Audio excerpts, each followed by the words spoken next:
From Philharmonic Hall in Lincoln Center, home of the world's greatest musical events, another program of New York Philharmonic Young People's Concerts under the musical direction of Leonard Bernstein.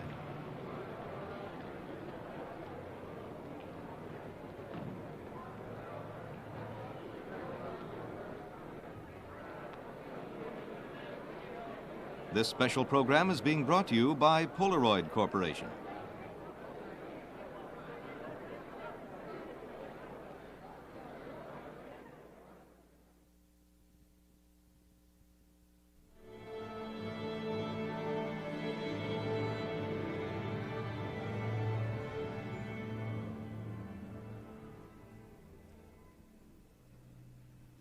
And here is Mr. Bernstein.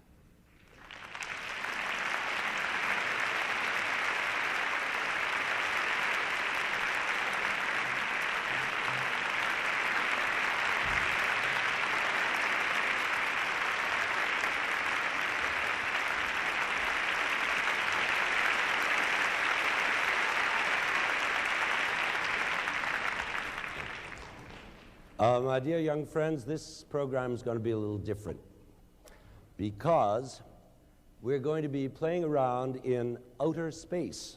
And I mean playing, not only in the sense of playing notes on musical instruments, but also in the sense of entertainment, playing for the sheer fun of it, enjoyment of it.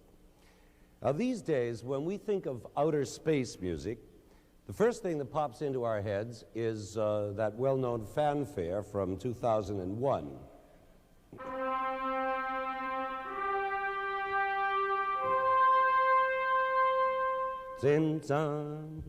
But that, of course, is actually the opening of Also sprach Zarathustra by Richard Strauss, which we learned about in such depth last season. And so we all know it doesn't really have anything to do with outer space anyway, except in the movies, right? You're all very educated and sophisticated. Then there's what's called sometimes spaced out music, like certain rock music and certain experimental pieces by Stockhausen, avant-garde composers like that, which really have to do with the inner spaces of the mind. But today we're going to hear a piece that does have to do with outer space, a piece by the British composer Gustav Holst called The Planets, and that's literally what it's about, the planets of our solar system. And the reason I call it music for sheer enjoyment is that it doesn't try to make any deep philosophical points, and it doesn't tell any complicated story, it doesn't try to blow your mind with new musical techniques. It's just first-class entertainment. In fact, when it was first played in Germany around 1920, some of the critics there roasted it as being nothing but Unterhaltungsmusik, which means entertainment music. Well, so what's wrong with that, especially if it's good? And if it turns out to blow your mind, which it might, well, so much the better. This is a big piece. After all, there are a lot of planets to cover, and each planet gets a whole piece of its own. And so, correspondingly, Holst uses a big orchestra, a very big one, in fact, as befits so large a subject as the solar system. He's not satisfied with the 100-odd pieces of the normal symphony orchestra. He calls for extra added instruments that are not ordinarily used, like, for instance, the bass oboe. Isn't that a beautiful thing? Let's hear a couple of notes on it.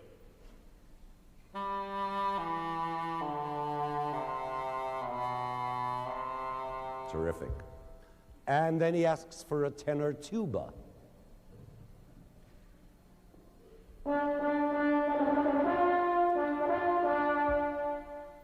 And then he calls for an alto flute.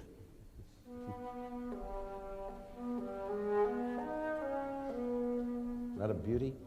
And also the mightiest of all instruments, the organ.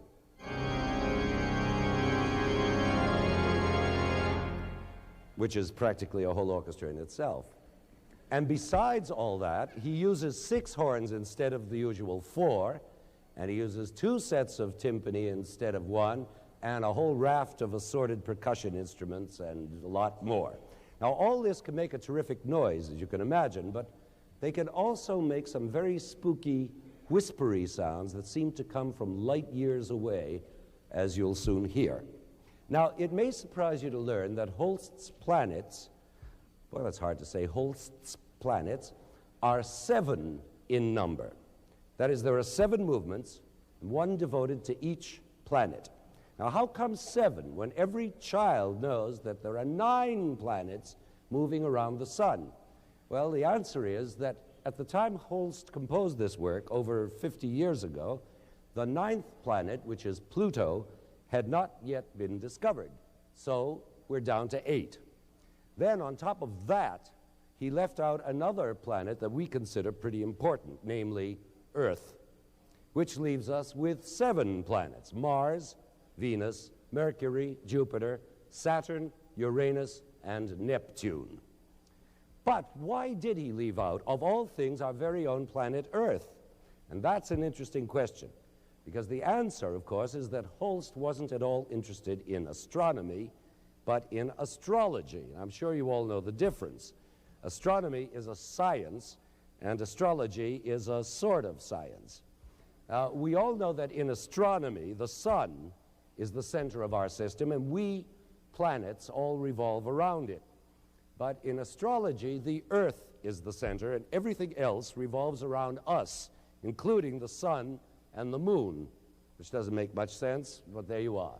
So out goes the planet Earth. In other words, as far as astrology is concerned, we don't count as a planet because we're not part of the visible heavens. It's not very scientific, but Holst couldn't have cared less about the scientific side of the planets. He was drawn to the mystic side of things, and for him, the planets were important as symbols in relation to the zodiac, to horoscopes, to that ancient sort of science known as astrology. Now, I suppose today he'd be called a mysticism freak. For instance, one of his pet hobbies was drawing up horoscopes for his friends, not so much to predict the future for them as to try and get an inside look at their character and personality. And this is just what Holst did with his planets, too. He would pick on one aspect or personality of each planet and write music about it. Now, it's not that easy to pick one single aspect of any planet. Astrologers have been arguing for centuries about the real meanings and forces and influences of these strange wandering bodies. But for Holst, it was easy. He just decided what each planet meant to him and went to work and wrote them. So out comes planet number 1, which is Mars, and which he subtitled The Bringer of War. Now, this music presents in amazingly realistic terms a picture of war, like this racketing of machine guns.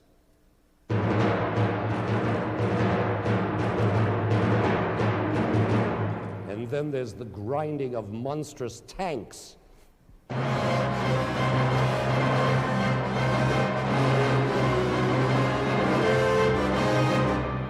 And the whole horrible juggernaut of the war machine, plus fanfares and marching and screaming and all the rest of it. And so here is the first planet, Mars, the bringer of war.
How's that for openers? Now that's only the beginning. Maybe an exciting piece to hear, but it's not exactly what you'd call beautiful music. In fact, you might even call it ugly music. But then what is uglier than war? And this music is not so much an impression of the planet Mars with its red glow and its possibility of life, as it is an impression of Mars, the god of war after whom the planet was named. It's an inhuman piece, utterly mechanical, brutal, and relentless, just like war itself. Inhuman, brutal, relentless, and mindless. But just think a minute. If an artist sets out to depict something ugly in notes or paints or words, and if he does it well, doesn't that make beautiful art? I mean, think of the ugliness, for example, of Picasso's Guernica, the unpleasant scenes in drawings by Goya or Bosque, or the distasteful subject matter in novels by Dickens or Dostoevsky. Aren't all those beautiful works of art? So you see, ugliness can be beautiful. Anyway, there's something for you to ponder over a hamburger sometime. But meanwhile, as an antidote to the ugliness of war, Holst brings us his second planet, Venus, the bringer of peace. Now that's sort of a surprise because we usually think of Venus as the goddess of love. But astrologers have made her a symbol of peace by their own special brand of logic. Love equals harmony, harmony equals peace, therefore love equals peace. Simple. So here now is Venus, a very different story from Mars. This is music of great humanity, of the individual human being shown through the use of solo instruments. It's music of rich harmony and gentle movement, in short, of peace.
We're going to play the next two planets together without interruption because they're short and they somehow belong together. The first one is Mercury, described by Holst as the winged messenger, which is, of course, the Roman god Mercury, and that's what he was. Swift as lightning, small, and quick. And so is the music. Actually, the planet Mercury is the smallest of all of them, and being the closest to the sun, it has the shortest orbit. So naturally, it has the shortest musical run as well. But that's astronomy again, which wasn't the name of Holst's game. What he cared about was that astrologers have always described Mercury as a quick, tricky type, double-dealing. Now you see him, now you don't. And Holst makes this point by writing double-dealing music, so to speak. For instance, by writing in two different keys at once. Like here's one harp playing in the key of B-flat major. And immediately the other harp comes in E major. Two completely different keys. And then the whole orchestra does the same thing, follows suit by alternating these two keys. And to make this two-faced point even stronger, Holst writes in two different rhythms at once. Here's a clarinet playing in 6/8 time. And against that, the bassoons are playing in 3/4 time. And together, they sound like this. You hear the two rhythms together? You see what I mean by double dealing. Now, Mercury is a very elusive little creature. Oh yes, one other little trick. Since Mercury is the messenger of the gods, and astrologically in charge of messages and communications, Holst tells us this by inventing a little telegraphic passage in what seems to be Morse code.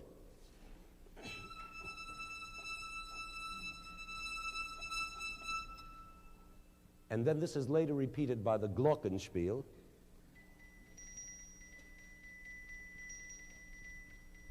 And even later by the timpani.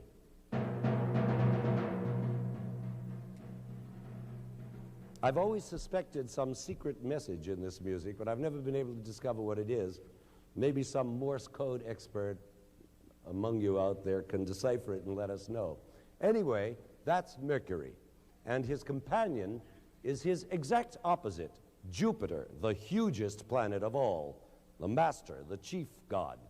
Holst calls him Jupiter, the bringer of jollity. Now that seems a very small attribute to assign to so great a planet as Jupiter. The astrologers say that Jupiter brings power, wealth, high position, fatherhood, ownership, everything big. He also brings jollity, I suppose because the Romans also called their chief god Jove, this other name of Jove, from which we get our word jovial. And to Holst, that was the most important thing of all, joviality or jollity, and in the most British manner, the ho-ho jollity of Santa Claus and of John Bull, of roast beef and Yorkshire pudding. This is the most famous of all Holst's planets and contains a lot of jovial tunes you'll recognize from TV commercials and movie music and stuff like that. So now here they are together, these total opposites, little Mercury and big Jupiter, the messenger and the master, the lackey and the lord, the naughty little boy and Big Daddy.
Well, that leaves us with 3 remaining planets, and not enough time to play them all. The next in line would be Saturn, the bringer of old age, and that seems like a good one to skip, since it's long and slow and draggy, and who wants to think about old age at this moment anyway? Besides, the astrologers tell us that Saturn is a nasty planet, always making trouble for us mortals. So quickly on to the next planet, which is Uranus, and which Holst subtitles The Magician. Well, again, magic is only one astrological side to this strange planet. Uranus is supposed to control all kinds of sudden changes, reforms, inventions, revolutions, things like that. And what's so interesting to us in this revolutionary day and age is that Uranus is linked astrologically to the sign of Aquarius. And heaven knows we never stop hearing about how we've entered the age of Aquarius. But of course, Holst never saw hair, and so as far as he was concerned, Uranus simply meant magic to him. And in his music, he makes a really entertaining picture of a magician.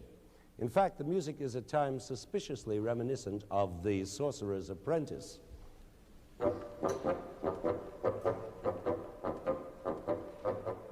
See what I mean? But that's not all there is to it by any means. This magician struts about, pulling off one surprise after another, one trick after another, and finally breaks into a grandiose, swaggering march.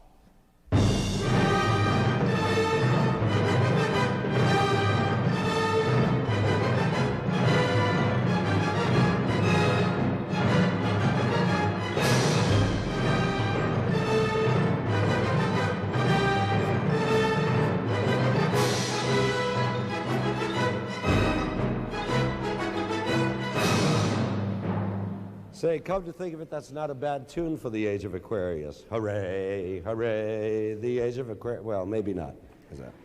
Maybe the other one's better. Anyway, the magician has one final trick up his sleeve where the music abruptly goes soft and way out at the end, and we suddenly are in outer space. I'm sure you'll know it when we come to it. Here's Uranus, the magician.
And now we have a surprise for you, and for Holst too, if he's listening somewhere out there in the universe.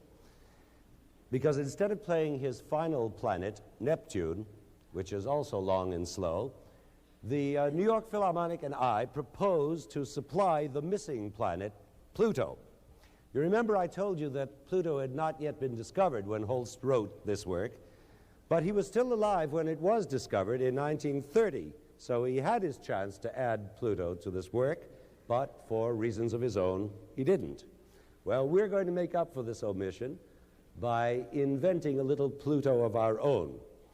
As you know, Pluto is the furthest planet from the Sun, and therefore the darkest and the most mysterious. Very little is known about it, except that it is dark and slow-moving with an endlessly long orbit around the Sun.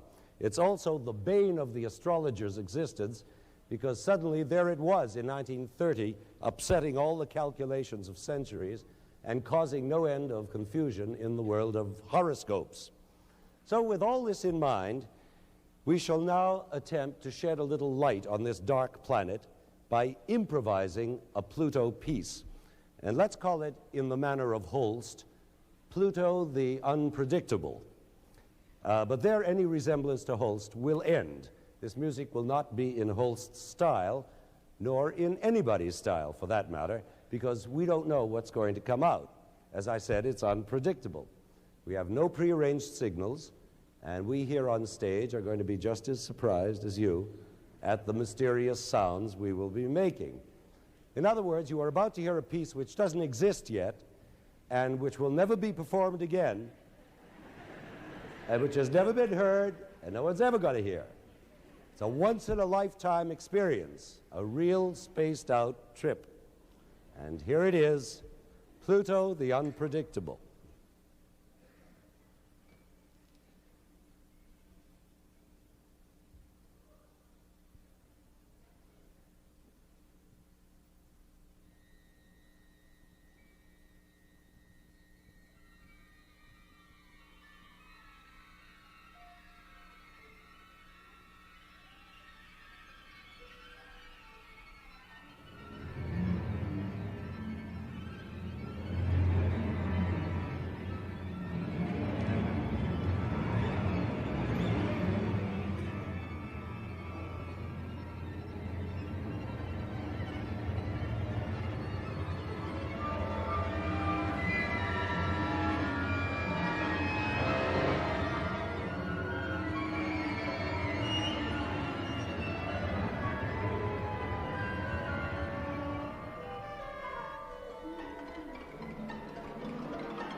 From Philharmonic Hall in Lincoln Center, another program in the 15th season of the New York Philharmonic Young People's Concerts, under the musical direction of Leonard Bernstein, has presented The Planets by Gustav Holst.